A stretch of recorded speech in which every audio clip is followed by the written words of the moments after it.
प्रिय विद्यार्थियों, सुप्रभात। आज हम लोग सप्तमी कक्षा के 3rd चैप्टर स्वावलंबनम के संपूर्ण अभ्यास की चर्चा करने जा रहे हैं। तो आइए देखते हैं संपूर्ण अभ्यासः। प्रथम प्रश्न, उच्चारणम कुरुत अर्थात उच्चारण कीजिए। ये जो शब्द लिखे हुए हैं इन सभी शब्दों को उच्चारण करने के लिए कहा जा रहा है। तो आइए उच्चारण करते हैं।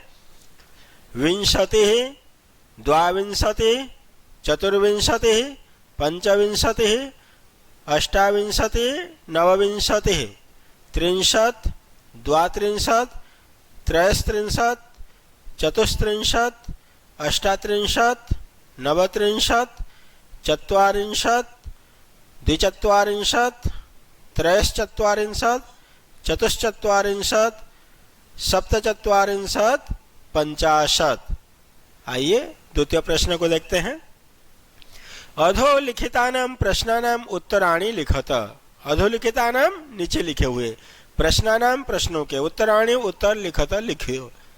नीचे लिखे गए प्रश्नों के उत्तर लिखिए। तो पहला क प्रश्न, कस्य भवने सर्वविधानि सुख साधनानि आसन। कस्य भवने, किसके भवन में, किसके महल में, सर्वविधानि हर प्रकार के सुख साधनानि सुख के साधन आसन मतलब थे। किसके भवन में हर प्रकार के सुख सुविधा या सुख के साधन थे। तो हम लोगों ने इस चैप्टर में पढ़ा था, श्रीकंठस्य भवने सर्वविधानि सुख साधनानि आसन। श्रीकंठ के भवन में या महल में या उसके घर में हर प्रकार के सुख सुविधाओं के या सुख सुविधाओं की व्यवस्था थी या हर प्रकार की सुख सुविधाएं सुख के साधन थे। कस्य गृहे कोऽपि भृत्य नास्ति। किसके घर पर, कस्य किसके गृहे घर पर, कोऽपि कोई भी भृत्य मतलब सेवक या नौकर नास्ति नहीं है। किसके घर पे कोई भी भृत्य मतलब नौकर नहीं है। तो उत्तर, कृष्णमूर्तेः गृहे कोऽपि भृत्यः नास्ति। कृष्णमूर्ति के घर पर कोई भी नौकर नहीं है या कोई भी काम करने वाला भृत्य नहीं है, सेवक नहीं है। ग प्रश्न, श्रीकंठस्य आतिथ्यम के अकुर्वन्। श्रीकंठस्य, जब श्रीकंठ आया था कृष्णमूर्ति के घर तो उसका आतिथ्य अर्थात अतिथि सत्कार के अकुर्वन् किन लोगों ने किया। श्रीकंठ का अतिथि सत्कार किन्होंने किया या किन लोगों ने किया। तो उत्तर आ जाएगा, श्रीकंठस्य आतिथ्यम कृष्णमूर्ति ही तस्य माता पिता च अकुर्वन्। श्रीकंठ का अतिथि सत्कार कृष्णमूर्ति और उसके माता पिता ने किया। श्रीकंठ का अतिथि सत्कार कृष्णमूर्ति और उसके माता पिता ने किया। आइए घ प्रश्न देखते हैं। सर्वदा कुत्र सुखम। सर्वदा हमेशा, कुत्र कहाँ, सुखम सुख, कहाँ पे सुख मिलता है या कहाँ सुख का निवास होता है। सर्वदा स्वावलंबन सुखम, हमेशा स्वावलंबन बनने में अर्थात आत्मनिर्भर होने में ही सुख है। हमेशा आत्मनिर्भर में ही सुख है। ग प्रश्न, श्रीकंठ कृष्णमूर्ति गृहम कदा अगच्छत। श्री कृष्ण, ये श्रीकंठ कृष्णमूर्ति गृहम, कृष्णमूर्ति के घर कदा कब अगच्छत गया। श्रीकंठ कृष्णमूर्ति के घर कब गया। तो उत्तर आ जाएगा, श्रीकंठः कृष्णमूर्ति गृहम प्रातः 9 अगच्छत। श्रीकंठ कृष्णमूर्ति के घर सुबह 9 बजे गया। च प्रश्न, कृष्णमूर्ति कति कर्मकरः आसन।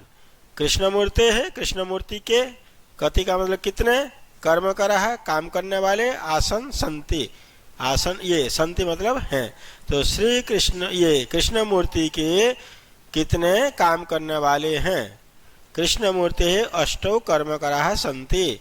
कृष्णमूर्ति के 8 कर्मकरः संति, काम करने वाले हैं। आइए तीसरा प्रश्न को देखते हैं।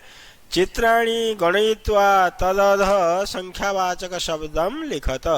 ये जो चित्रों को गिन करके, गणयित्वा मतलब गिन कर, चित्राणि चित्रों को गणयित्वा गिन कर तदध, यहाँ संधि कर देंगे तत् प्लस अध, उसके नीचे संख्यावाचक शब्द को लिखो। तो यहाँ गिनना है 1 2 3 4 5 6 7 8 9 10 11 12 13 14 15 16 17 18 है। तो इसको संस्कृत में बोलते हैं अष्टादश। यहाँ पे 21 है, 7 7 7, 7 3 जा 21, तो इसको बोलेंगे हम लोग एकविंशति। यहाँ पे है कितने हैं, 5 5 10 और 5 15, 15 है तो 15 को बोलेंगे पंचदश। यहाँ पे कितने हैं, 1 2 3 4 5 6 7 8 9 10 11 12, 1 लाइन में 12 है, 3 लाइन है तो 36 हो जाएगा। 36 को संस्कृत में बोलेंगे षट त्रिंशत। यहाँ पे कितने हैं, एक लाइन में 6 हैं और 4 लाइन है तो 6 4 जा 24, तो हो जाएगा चतुर्विंशति ही। 24 को बोलेंगे चतुर्विंशति ही। यहाँ पे कितने हैं, 1 2 3 4 5 6 7 8 9 10 11, एक लाइन में 11 है, 3 लाइन है तो 11 3 जा 33, तो हो जाएगा त्रयस्त्रिंशत्। चौथा प्रश्न, मंजुषातः अंकानां कृते पदानि चिनुत। ये जो मंजुषा दिया हुआ है, इस मंजुषा में से यहाँ जो अंक दिए हुए, संख्या दी हुई है, उनके लिए पदों को चुनना है। जैसे 28, 28 को क्या बोलते हैं, अष्टाविंशति, अष्टाविंशति। 30 को बोलते हैं त्रिंशत, यहाँ से ले लेंगे त्रिंशत 30। 24 को बोलेंगे चतुर्विंशति ही, चतुर्विंशति 24। 50 को बोलेंगे पंचाशत। 27 को बोलेंगे सप्तविंशति ही। 31 को कहते हैं एकत्रिंशत और 40 का संस्कृत शब्द है चत्वारिंशत्। आइए पांचवा प्रश्न देखते हैं। चित्रम दृष्ट्वा मंजुषातः पदानि च प्रयुज्य वाक्यानि रचयत। चित्र को देखकर, ये जो चित्र दिया हुआ है, इस चित्र को देख करके मंजुषा में से पदानि च, और मतलब और मंजुषातः, मंजुषा में से, ये बॉक्स में से पदानि, पदों को प्रयुज्य, प्रयोग करके, यूज करके वाक्यानि रचयत, वाक्य रचना करने हैं। चित्र को देखिए ध्यान से। एक किसान खेत जोत रहा है, 2 किसान खुदाई कर रहे हैं और बाकी सब पौधे लगा रहे हैं। तो ये हम लोग इस चित्र को देख करके अब अगला वाक्य बनाते हैं। एषः कृषकः क्षेत्रम कर्षति। यह किसान खेत जोत रहा है। एषः कृषकः, यह किसान खेत जोत रहा है। एतो कृषको, ये दोनों किसान, जब यहाँ पे वहाँ 2 किसान थे तो एतो कृषको खनन कार्यम कुरुत, खनन कार्य, खोदने का काम कर रहे हैं। और एते कृषकः, बहुत सारे हैं कृषक बाद में, तो वहाँ पे एते, बहुवचन में एते, द्विवचन में एतो, एक वचन में एष। तो एते कृषका धान्यम रोपयन्ते, ये सभी के सभी किसान धान लगा रहे हैं, धान के पौधे लगा रहे हैं। छठा प्रश्न, अधोलिखितान समयवाचकान अंकान पदेषु लिखत। ये जो नीचे समयवाचक अंक दिए हुए हैं, संख्या दी हुई है, इनको हमें संस्कृत में लिखने हैं। वैसे बच्चों, बजे को बोलते हैं पहले वादनम, आधा को बोलते हैं सार्ध, आधा को बोलते हैं सार्ध, और बजे मतलब वादनम। तो यहाँ पे हाफ और पूरा सेंटेंस दिया हुआ है, तो हाफ और आधा का हम क्या बोलते हैं उसको देखते हैं। तो 10:30 है, 30 को बोलेंगे सार्ध और 10 को बोलेंगे दश, वादनम मतलब बजे। 10:30 बज रहा है, 10:30 हो रहा है तो सार्ध दश वादनम। 7 बज रहा है सप्तवादनम। 2 बज रहा है तो द्विवादनम। 11 बज रहा है तो एकादश वादनम। और 4:30 हो रहा है सार्ध चतुर्वादनम। 1:30 हो रहा है सार्ध एक वादनम। 5 को बोलेंगे पंचवादनम। 3:30 को बोलेंगे सार्ध त्रिवादनम। 9 को बोलेंगे नववादनम। और 12:30 का होगा सार्ध द्वादश वादनम, अष्टवादनम, और यहाँ हो जाएगा सार्ध सप्तवादनम। आइए 7वां प्रश्न देखते हैं। मंजुषातः पदानि चित्वा रिक्त स्थानानि पूरयत।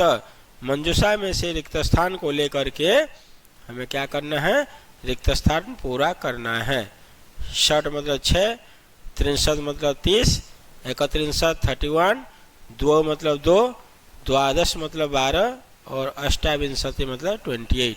तो डैश ऋतव भवंती, डैश ऋतु होते हैं। कितने ऋतु होते हैं, कितने सीजन, कितने 6 होते हैं। तो यहाँ पे आ जाएगा षड, षड ऋतव, 6 ऋतु होते हैं। मासाः डैश भवंती, महीने डैश होते हैं, द्वादश 12 होते हैं, 12 महीने होते हैं। एकस्मिन् मासे डैश अथवा डैश दिवसा भवंती, एक महीने में 63 अथवा 31 दिवसा भवंती, एक महीने में 30 या फिर 31 दिन होते हैं। फरवरी मासे सामान्यतः अष्टाविंशति दिनानि भवन्ति, फरवरी महीने में सामान्य रूप से 28 दिन होते हैं आमतौर पर। ङ वाला, मम शरीरे द्वौ हस्तौ स्तः, मम शरीरे डैश हस्तौ स्तः, मेरे शरीर में डैश हाथ है, तो द्वौ हस्तौ स्तः। तो प्रिय विद्यार्थियों, जिसने भी मेरे इस चैनल को सब्सक्राइब नहीं किया है तुरंत सब्सक्राइब कर लें, जिससे कि आगे के वीडियो सब आपको टाइम पे मिल सके। थैंक यू, धन्यवाद, नमो नमः।